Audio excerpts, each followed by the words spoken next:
Assalamualaikum warahmatullahi wabarakatuh. Salam sejahtera untuk kita semua. Izin diri Taruna tingkat 3 Politeknik Pengayoman Indonesia, nama Muhammad Riyayudan, RT 2022-1794-101, Prodi Hukum Lulusan B. Di sini saya akan menyampaikan pandangan mengenai wacana realisasi pemindahan pengungsi Gaza Palestina ke Indonesia. Sebuah isu yang sangat sensitif dan membutuhkan kehati-hatian dalam menilai maupun menindaklanjutinya. Pertama, perlu kita tegaskan bahwa pemerintah Indonesia menyampaikan rencana ini bukan sebagai bentuk relokasi permanen, melainkan hanya evakuasi sementara atas dasar kemanusiaan. Penegasan ini penting karena relokasi permanen justru dapat dianggap melanggar prinsip hak kedaulatan bangsa Palestina atas tanah airnya sendiri. Indonesia yang sejak lama konsisten mendukung kemerdekaan Palestina tentu tidak ingin langkah kemanusiaan ini disalahartikan sebagai bentuk penerimaan pemindahan rakyat Palestina secara tetap. Dari perspektif keimigrasian, isu ini harus dilihat dengan pendekatan hukum, kemanusiaan, dan kedaulatan secara seimbang.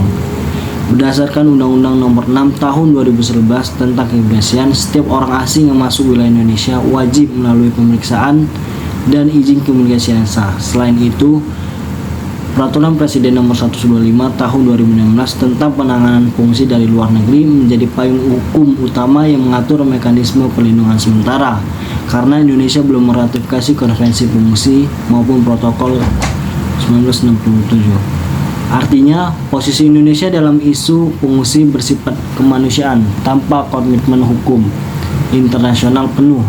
Karena itu, setiap kebijakan harus dipastikan berdasarkan peraturan nasional dan tidak mengganggu kedaulatan negara. Di sini, fungsi otoritas imigrasi menjadi sangat strategis, bukan hanya sebagai penjaga pintu gerbang negara, tetapi juga sebagai garda etik dalam memastikan bahwa setiap bentuk perlindungan tidak melanggar hukum keimigrasian yang berlaku.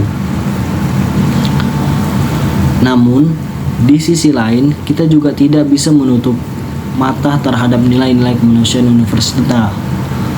Gempuran di Gaza telah menimbulkan penderitaan luar biasa, dan secara moral, Indonesia sebagai bangsa yang menempatkan kemanusiaan sebagai sila kedua Pancasila memiliki kewajiban moral untuk menolong sesama. Meski demikian, niat baik kemanusiaan harus diiringi kesiapan administratif dan sosial yang matang.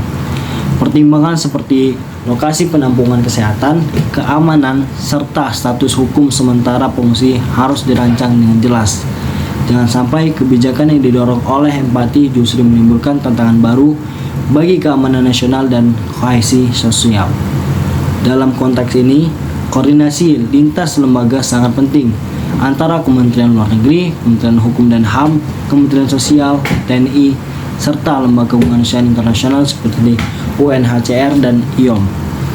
Transparansi kebijakan dan komunikasi publik juga menjadi kunci agar masyarakat memahami bahwa langkah ini merupakan bentuk solidaritas kemanusiaan, bukan intervensi politik atau perubahan demografi permanen.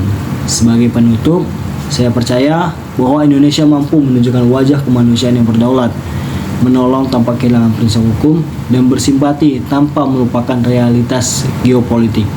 Solidaritas kepada saudara-saudara kita di Gaza harus tetap dijaga, namun dengan langkah yang hati-hati, terukur, dan berbasis aturan kemanusiaan yang kuat. Wassalamualaikum warahmatullahi wabarakatuh.